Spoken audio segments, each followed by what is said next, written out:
Bagaimana adab kita terhadap Al-Quran, khususnya dalam hal menaruh, membawa, dan lain sebagainya.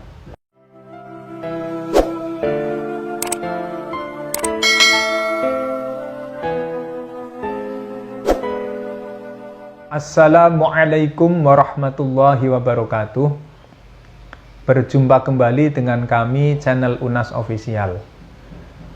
Ada sebuah pertanyaan, bagaimana adab kita terhadap Al-Quran, khususnya dalam hal menaruh, membawa, dan lain sebagainya.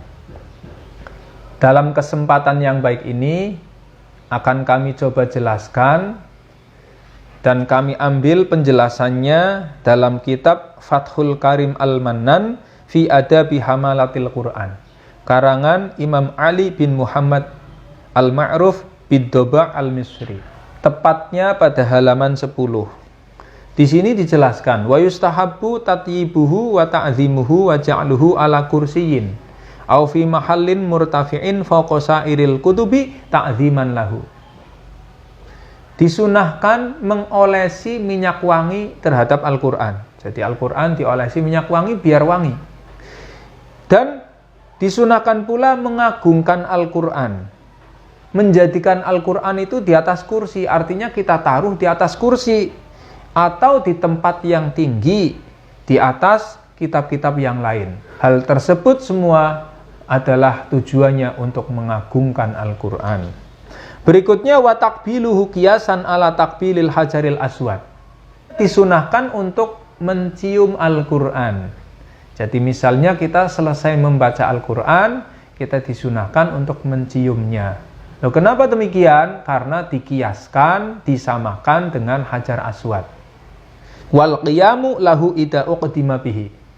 Dan kemudian bila mana kita disodori Al-Quran, diberikan Al-Quran, maka disunahkan bagi kita untuk berdiri, ya, untuk berdiri sebagai rasa hormat.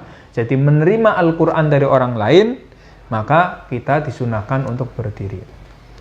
Wa'addahu ba'duhum bid'atan liqaunihi. Akan tetapi memang ada sebagian ulama yang mengatakan bahwa mencium Al-Quran, ya, dan termasuk tadi berdiri ketika kita menerima Al-Quran, itu dianggap sebagai bid'ah. Karena hal tersebut tidak ada di masa-masa awal, yakni di masa Rasulullah. Wa yustahabbu ta'ahuduhu bil qira'ah fihi yaumiyan. Kemudian disunahkan kembali kita selalu menjaga Al-Quran. Dengan cara bagaimana? Dengan cara kita membaca Al-Quran setiap hari, istiqomah, rutin. Itu adalah salah satu cara bagaimana kita menjaga Al-Quran. Wa yahrumu tawassuduhu wa maddur rijlaini ilaihi wa ilqa'uhu alal qawdurah. Berikutnya, haram hukumnya menjadikan Al-Quran sebagai bantal. Jadi bila mana kita tidur, kemudian Al-Quran dijadikan bantal, maka hukumnya haram. Begitu juga ketika kita duduk, memanjangkan kedua kaki kita menuju ke arah Al-Quran, itu juga hukumnya haram. Wa ilqa'uhu alal qawdurah. Membuang Al-Quran di tempat-tempat yang kotor, itu juga hukumnya haram.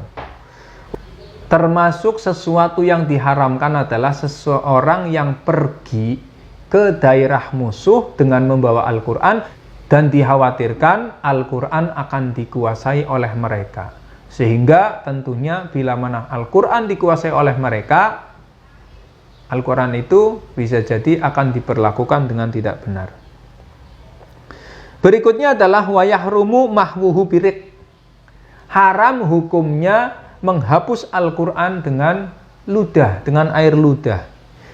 Artinya bila mana kita mau menghapus Al-Quran dengan ludah, itu hukumnya haram. Berbeda halnya bila mana kita ambil kain, lah kain tersebut kemudian kita ludahi, ya, kita basahi dengan ludah. Ya. Berbeda bila mana kita mengambil kain, kemudian kain tersebut kita basahi dengan ludah, kemudian kita menghapus Al-Quran dengan kain tersebut, maka hukumnya tidak diharamkan. Kemudian berikutnya, wa yasihu bai'uhu wa syira'uhu ala sahih wa karohahu jama'atun. menjual atau membeli Al-Quran itu diperbolehkan menurut pendapat yang sahih. Meskipun ada sebagian golongan ulama yang menghukumi makruh. Wa yahrumu bai'uhu minadh-dhimmi mutlaqan. Adapun menjual Al-Quran kepada orang kafir dhimmi, maka hukumnya haram secara mutlak. Itulah sedikit penjelasan mengenai adab Al-Quran. Jadi kesimpulannya, memang Al-Quran berbeda dengan kitab-kitab yang lain. Kitab-kitab yang lain memang perlu kita muliakan. Terlebih dari itu adalah Al-Quran.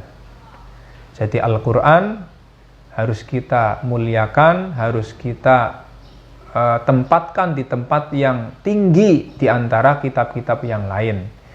Demikianlah tadi penjelasan mengenai adab tentang Al-Quran. Kurang lebihnya mohon maaf.